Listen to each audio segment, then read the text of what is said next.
कैसे हो अंड भक्तों? मत बताओ कहाँ हो, पूरा देश जानता है तुम कहाँ हो। गटर तो गटर। खैर, आज एक खुशखबरी देनी थी तुम लोगों को। मैंने कुछ महीने पहले नासा को मेल किया था। अमेरिका की जो जांच एजेंसी है नासा, जो अंतर्राष्ट्रीय ख्याति प्राप्त एक संस्था है, उसको मैंने मेल किया था कि आप हमारे भारत आइए। हमारे यहाँ एक सत्यानाशा है जो केवल झांसा देता है, और उसके जो सैनिक है उस पे जरा आप रिसर्च करिए। आपको हमें जानना चाहते हैं वो कौन सी प्रजाति के प्राणी हैं। उन्होंने रिसर्च की रिपोर्ट आई। उसमें बताया गया है कि वो नर हैं, वो ना नर हैं ना मादा हैं, न वो तृतीय पंथी हैं, न वो मानव है, न वो जानवर हैं। वो एक नई प्रजाति है। इतना डरपोक प्रजाति है जो सोशल मीडिया पे अपनी फोटो तक लगाने से घबराता है। यहां तक कि अपना असली नाम लिखने में भी उनकी पैंट गीली हो जाती है, और बातें इस तरह से करते हैं जैसे पूरे देश की जिम्मेदारी इनके कंधों पर है। जब इनके पास जवाब नहीं होता तो ये उतर जाते हैं अपने माता पिता के दिए हुए संस्कारों के ऊपर। मोहल्ले भर की मेहनत के बाद जो इनको मिला है, जो इनका जन्म हुआ है, उसके बाद ये उसी रंग में आ जाते हैं। ये दूसरों की मां बहन करने में एक क्षण भी नहीं गवाते हैं। ये ऐसे प्राणी हैं जिन्हें अपने बाप का पता नहीं होता, लेकिन दूसरे के बापों के नाम और उनके लिंग में ज्यादा इंटरेस्ट रखते हैं कि उनका लिंग कैसा है, वो क्या है, इसमें उनका ज्यादा इंटरेस्ट होता है। अगर आप 90% इनके पोस्ट देखें तो ये केवल मुसलमानों को टारगेट करते हैं। मुसलमानों को इसके लिए पता नहीं ये क्यों इतना टारगेट करते हैं। मुसलमानों ने इनकी क्या मार के रखी हुई है वो आज तक पता नहीं चला कि उनको तकलीफ क्या है। और सबसे बड़ा, इस पूरे विश्व के अंदर, पूरे ब्रह्मांड के अंदर इस्लाम का सबसे ज्यादा प्रचार करने वाले यही हैं। इनका नाम है अंडभक्त। ये अंडभक्त ऐसे हैं, ये दिन भर में 100 पोस्ट करेंगे। उन 100 पोस्ट में से 99% जो पोस्ट होती है वो मुसलमान और इस्लाम के संबंधित होती है।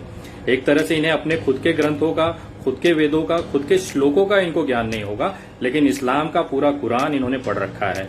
उसमें क्या क्या है वो सारी चीजें ये अपना ज्ञान प्रदर्शित करते रहते हैं। और उससे सबसे बड़ी बात, ये गाली खाने में पूरे विश्व में सबसे ज्यादा 1 नंबर पे आते हैं। एक्चुअली नासा ने ये कहा है कि ये जो प्रजाति है ये इनका अवतार हुआ है, ये पैदा नहीं हुए हैं। ये किसी भी मनुष्य से पैदा नहीं हुए, किसी भी जानवर से पैदा नहीं हुए, ये अवतरित हुए हैं। जैसे इनके बाप अवतरित हुए थे वैसे ही ये अवतरित हुए हैं। और इनका अवतार इस कलयुग में इसीलिए हुआ है कि ये दिन भर रात भर बैठ के गालियां खाएं। इनका एक बार गाली से पेट नहीं भरता। ये एक पोस्ट पे 100 गालियां खाते हैं, फिर दूसरे के पोस्ट पे 100 गालियां खाते हैं। ऐसा दिन भर में अगर 5-6 हजार गालियां अपने माँ बाप को न खिलवाएं तब तक इनको चैन नहीं पड़ता। इस प्रजाति में सबसे खूबसूरत बात यह है, इतने बेशरम होते हैं, इतने निर्लज्ज होते हैं, इनको हर जगह से दुत्कारा जाता है, पिछवाड़े लात मारी जाती है, उसके बाद भी इनको तृप्ति नहीं होती। ये बार बार मुंह उठा के चले आएंगे, और जिसके पोस्ट पे आएंगे उससे बोलते हैं, उनसे कहते हैं कि तू निकल यहां से। ये आए हुए हैं उनके पोस्ट पे मुंह उठा के, और इनको कहते हैं कि चल निकल। तो ये दुर्दशा है इनकी। इन अंडभक्तों का खून केवल मुसलमानों के नाम पे खौलता है, उसके अलावा कोई भी मामला हो जाए इनका खून नहीं खोलता। भले हमारे देश के जवान 20 शहीद हो जाएं तो भी इनका खून नहीं खोलेगा, क्योंकि जिस चाइना से हमारी लड़ाई थी वहां पे मुसलमान नहीं थे। अगर यही गलती से पाकिस्तान होता तो अभी पूरे रास्ते कैंडल मार्च, पूरे रास्ते आंदोलन, पूरे रास्ते तांडव हो रहा होता। लेकिन ये अंडभक्तों को ये नहीं पता कि एक पार्टी और एक समाज, एक समुदाय के विरोध करने से अच्छा आप देश के साथ खड़े रहते हैं। मैं आज आपको कुछ चीजें बताने जा रहा हूं जो मुझ पे आरोप लगाया जाता है कि मैं स्टंटबाज करता हूं, मैं अफवाहें फैलाता हूं, मैं केवल बड़ी बड़ी बातें करता हूं। अगर मैं स्टंटबाज होता, अगर मैं सिर्फ स्टंट करता तो उसका रिजल्ट नहीं आता, परिणाम नहीं आता। मैंने मजदूरों की आवाज उठाई, बांद्रा में मजदूरों का आंदोलन हुआ, उसके बाद तुम्हारे जो दिल्ली के बाप बैठे हैं उनको झुकना पड़ा। ये स्टंटबाज का रिजल्ट था कि उनको ट्रेनें और बसें चलानी पड़ी। ये मेरी हैसियत है। मैं स्टंटबाजी करता हूं तो तुम्हारे पिछवाड़े लाल होता है और तुम्हें झुकना पड़ता है। ये रिजल्ट होता है। इसकी वजह से आज पब्लिक का सपोर्ट है, इसकी वजह से आज मजदूरों का सपोर्ट है। पूरे भारत में एक बहुत बड़ी तादाद समर्थन में मुझे मिलती है। उसका नतीजा है फेसबुक पे आज 1,25,000 फॉलोवर्स केवल 10 दिन में पूरे हुए हैं। मैं किसी व्यक्ति, किसी इंस्टीट्यूशन, किसी संस्था, किसी राजनीतिक दल को खुश करने के लिए या उनको सेटिस्फाई करने के लिए काम नहीं करता हूं। मैं काम करता हूं मेरे देश के हित के लिए। मैं काम करता हूं मेरे इंसानियत, भारतीय एकता, अखंडता को बचाने के लिए। इसके लिए शायद आप लोगों की जलती है। इनको सबसे ज्यादा बुरा ये लगता है कि मैं मुसलमानों के साथ क्यों खड़ा रहता हूं। मैं आपको बताना चाहता हूं, मुसलमान इस देश का सबसे बड़ा देशभक्त, सबसे बड़ा देश को मानने वाला इंसान है। जो व्यक्ति इस जमीन पे पैदा होता है, इस जमीन को दिन भर में 5 बार इस जमीन को चूमता है, उसके साथ साथ इस जमीन के ऊपर अपनी सारी चीजें करते हैं और मरने के बाद भी ये जमीन नहीं छोड़ता, इसी जमीन में कब्र बना के उसमें दफन हो जाता है, उस व्यक्ति को हम देशद्रोही कहते हैं। ये खास तौर पे अंधभक्तों की एक जमात है जो इस मुसलमानों को देशद्रोही कहती है।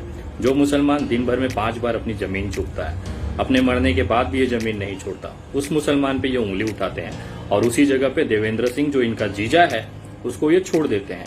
जो आतंकवादियों के साथ पाया जाता है, उसकी सरकार में, अंधभक्तों के जैसे देशभक्त सरकार में सबूत जमा नहीं हो पाते, चार्जशीट दायर नहीं हो पाती।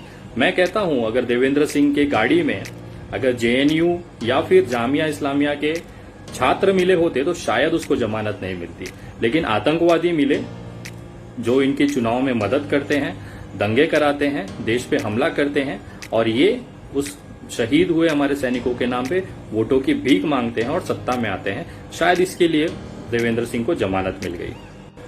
आज पूरे देश में, पूरे विश्व में भारत की छवि इतनी सत्यानाश हुई है चीन की वजह से, जो हमारी जमीन उन्होंने हड़पी है। लेकिन हमारे प्रधानमंत्री जी ने खुद आके ये कबूल किया है कि हमारा कोई विवाद ही नहीं है, हमारे कोई वहां पे जमीन हमारी किसी के कब्जे में नहीं है, चीन की तरफ से या हमारी तरफ से कोई झगड़े ही नहीं है। तो ये 20 जवान आखिर शहीद किस नाम पे हुए? देश शर्मिंदा है कि हमें ऐसे प्रधानमंत्री मिले हैं जो अपने आप को 56 इंची कहते हैं, लेकिन मुझे आज तक समझ में नहीं आया वो 56 इंच सीना था या पिछवाड़ा था। मैं आज आप सभी से कहना चाहता हूं कि आज आप लोगों को ये समझने की जरूरत है कि देश में देश को तोड़ने वाली सरकार है, सेना को बदनाम कर दिया, उनकी शहादत को खत्म कर दिया। जिन लोगों ने, जिन परिवारों ने अपने बेटे खोए हैं, उनको आज कैसा महसूस होता होगा कि हमारे देश का प्रधानमंत्री कह रहा है कि कुछ हुआ ही नहीं है।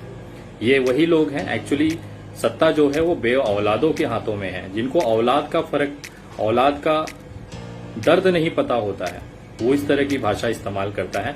अगर मोदी जी ने जो खोए हुए सैनिक है उनको अपना परिवार समझा होता तो आज युद्ध की घोषणा, या नहीं युद्ध तो कम से कम उनको एक करारा जवाब दिया जाता था।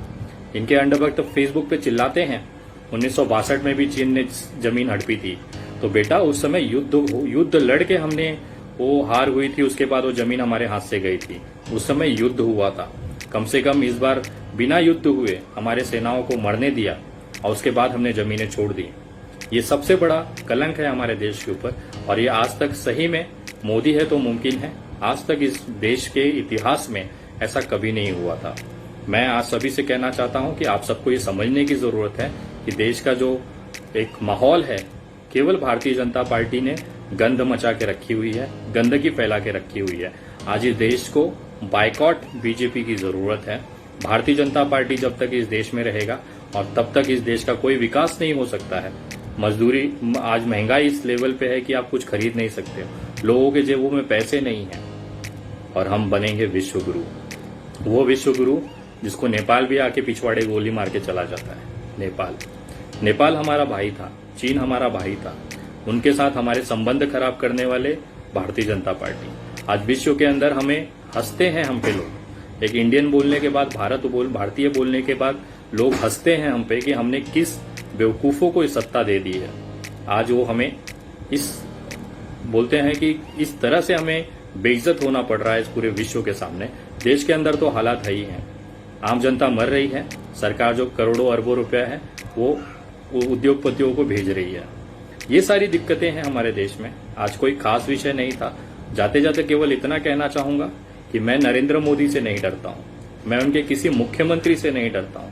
मेरा जो आप बिगाड़ सकते हैं बिगाड़ लें, मेरी आवाज इसी तरह से चलती रहेगी और इन अंधभक्तों का मैं तबीयत से बजाता रहूंगा।